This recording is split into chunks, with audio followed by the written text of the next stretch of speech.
Yep. All right, we're here on our fourth interview today. I'll let the gentleman to my left introduce himself.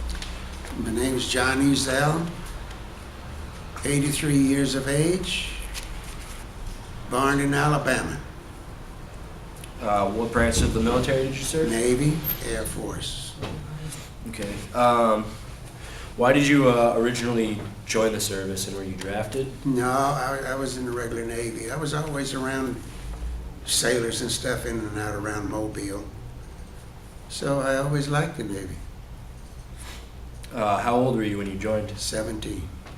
What were Well, you? let's say 17 and a half. I was 17 in August and I joined it in January. So 17 and a half years. Now, were you still in high school then, or had you Yes, graduated? no, I was still in high school. How did your parents feel about you joining? Well, I had no father. He was killed by lightning. It was just my mother, my brother and sister. Like any parents, they didn't want me to do it, but I figured I was smarter than the teachers, so I joined the Navy. Didn't take you long to find out that you weren't smarter than the teachers, though. Where did you do your basic training? Norfolk, Virginia. And when you got to basic training, was there any culture shock to the experience or the people around you? No, for there was from all over the part of the world, and I was used to that in Mobile anyway. Okay. Do you have any interesting stories you'd like to tell about your basic extreme experience? Well, basic training was really tough. Where you figure you were your own boss, and all of a sudden you had 3 or 4 different bosses telling you where to walk, how to walk, what to do, and when to wash your clothes, when to take a shower, how to hang them up, square knots. No, it was pretty tough the first 6 weeks. After that, it got all right. Boot camp, they called it, and it was pretty tough. At that time, the Navy and the Marine Corps, more or less, I had a Navy chief and a Marine sergeant as instructors, and one would throw this at you, and the other would throw something else at you. And you couldn't swim 50 yards in a certain period of time. You had to keep going back and swimming until you could. If you didn't do it, you'd have to rake underneath the barracks and clean up. They had their ways of making you do stuff without hurting you. What was your military specialty? Aviation machinist, made second class, worked on airplanes. So you were you'd be on an aircraft carrier? Right. There's a picture of the Wasp from when it went down off of Guadalcanal.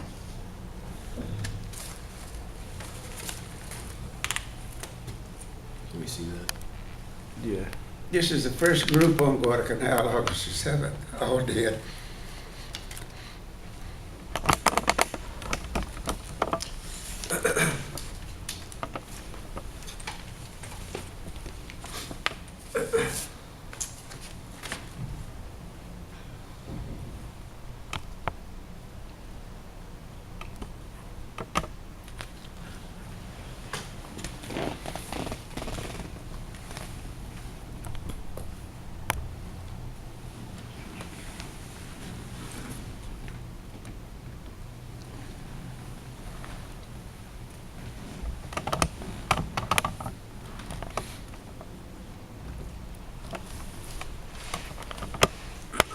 Thank you for bringing that in.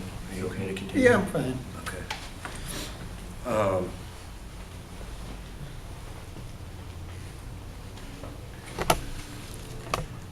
Did you see much in terms of action? Obviously. Well, we started out, I went in the Navy January the 31st of 41. And April 15th, I went aboard the Wasp, which had been in commission 1 year here in Boston before I'd taken it in Norfolk. So we went from there to Iceland, Greenland, and qualifying planes to new squadrons for carriers.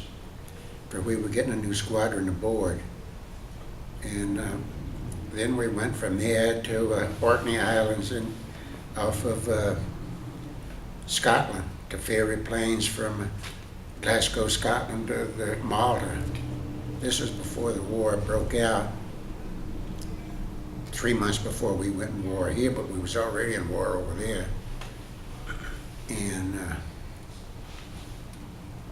we made 2 runs from Glasgow to Malta with their planes, taking them off of the shores on cranes and putting them on a carrier. Taking them to Malta and launching them. And if the guys lived 3 months there, then they'd give them 6 months leave in those planes. So, were you on the ship when you heard about Pearl Harbor? Yeah, we were at sea. Yeah. What did you, how did We'd you, already lost a tin can, a destroyer. We called them tin cans. Big Bertha had hit it. That was a German 16-inch gun. uh And broke it right in half. It's like 2 tons of lead hitting it. And that was before they even declared war. In the 8th of December. So how did you feel once you found out that it was officially declared that? Well, we were already in it as far as we were concerned. For only thing we didn't have our squadrons. They were back on Orkney Island. For we had to unload them to take the British planes in over there.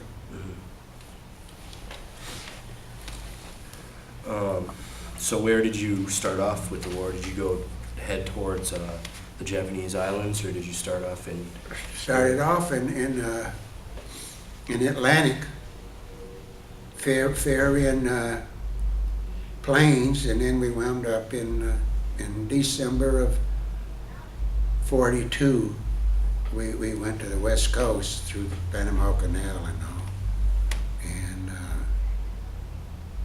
let's see, it was in April. We left San Diego, heading for the Solomon Islands and down through here. And we stayed down there until it was sunk in September. We was 128 days at sea.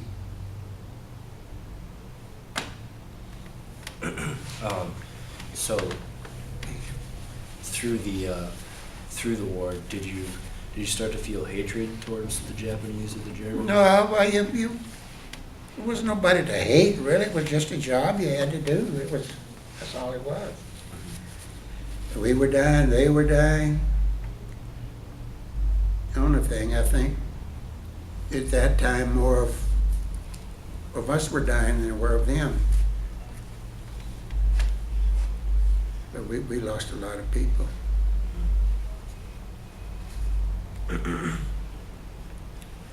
Would you be willing to share with us one of your more dangerous experiences with? Yeah, you got the picture there, August the 7th. In '42, we went in on Guadalcanal. We was the first planes and stuff to hit Guadalcanal, the 2nd Division Marines. And I'm the only one alive.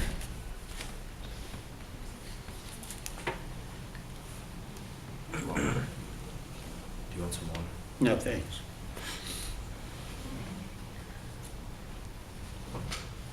Do you have any good stories you'd like to share with us about this crew? Well, they were all good guys. We all labored together for years. When you eat and sleep, go on liberty together for all the time, that's your family. Yeah. And when that was sunk, 5 of them was killed. They was just taking on gas. When it was their planes, it was being gassed. When they hit, they just blew up. Didn't even find them. Just little pieces is all that would be left. How did you feel about superior officers? Were they trustworthy? Were you Oh, comfortable yeah, with no, them? Navy had good officers. See, Whenever I was first went in, all you had was Annapolis officers. There was no reserve officers in the Navy at that time. And they all had, most of them was graduated from Annapolis, 37, 38, and 39. And they were all lieutenants or JGs, and they were all good officers, smart too, good pilots. You had a couple of 3 or 4 old guys. Now, we had one assistant air officer, J.J. Shea. I don't know whether you ever remember reading about that in the newspapers.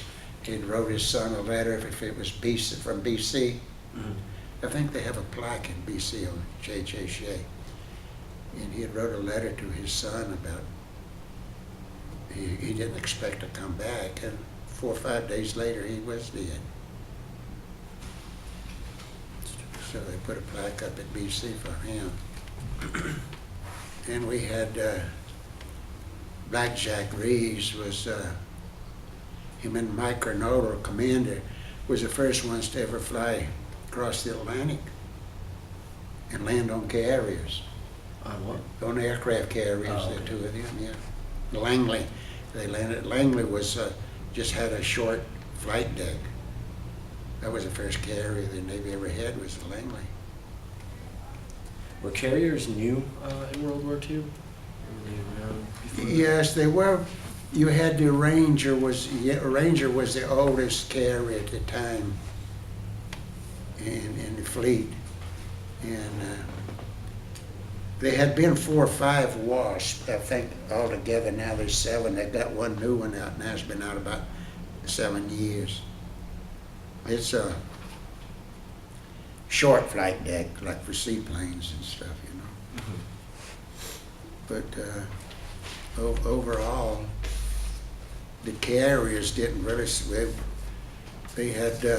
I was on 2 aircraft carriers. There was one whenever I went into North Africa in '42, and when Patton went into North Africa, we was convoyed him in the Corps, the Card, 2 small converted aircraft carriers. It wasn't as big as that one or these others that are out now. That was just 1,300 feet, and some of these now are out 1,800, 1,900 feet long.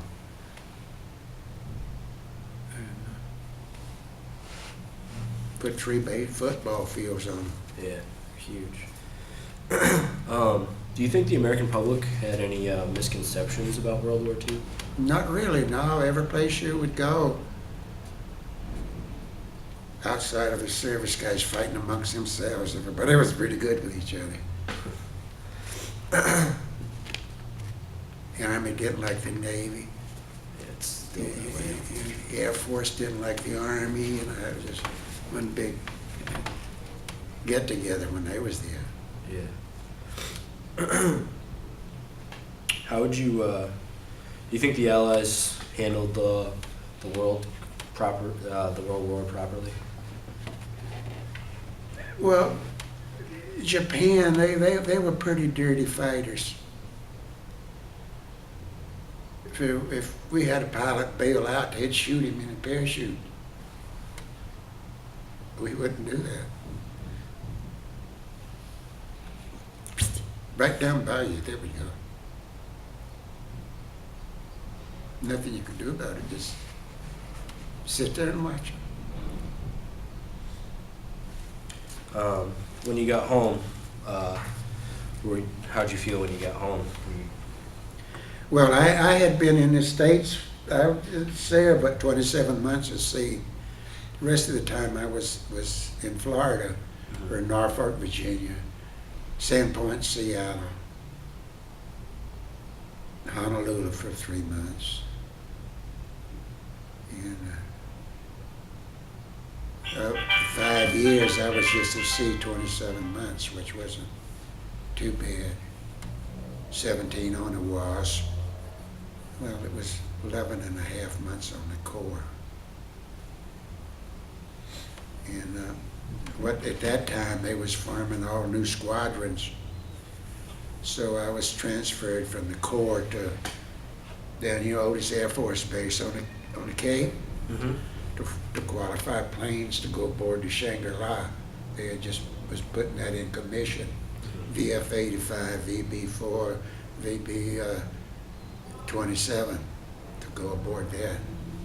And they have to have so many landings in a certain space of time and learn how to use a tail hook to catch on the carriers. Yep.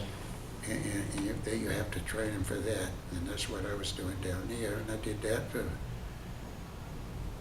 4 months. The squadron went aboard. It was in 4 months they went aboard. Taking them 4 months to learn how to land on the carrier and use the tail hook.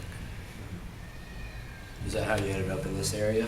Yeah, well, that's when I met my wife, was down at Otis Air Force Base. Her first cousin was a captain in the Army, and she went down to see him, and I met her down there. And that was in 44, 45, we got married. 45, my oldest daughter was born in Orlando. I got transferred from Otis to Sanford, Florida, which was another training school for pilots. That's what I most always worked with, was training pilots for squadrons. And that's the way it worked out. I think that's it. I'd like to really thank you for your Okay, time. thank you. Thank you. You bet.